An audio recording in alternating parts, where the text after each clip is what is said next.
Hi there, want to run a virtual machine right on your PC? Then you definitely need VirtualBox. Today I'll show you how to deploy this hypervisor completely free. Stick around until the end to get the optimal setup. First, hit the official website and grab the latest binaries for your specific OS architecture. Once you fire up the installer, it's going to automatically pull and resolve all the necessary build resources and runtime dependencies in the background.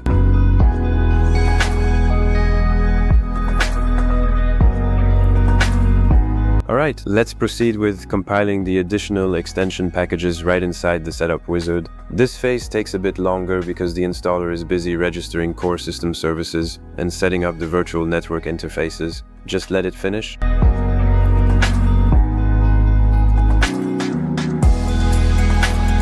And here we are, looking at the main VirtualBox dashboard. This manager is where we spin up our custom nodes and provision resources, allowing you to allocate specific CPU cores, RAM limits, and virtual storage structures tailored to your environment.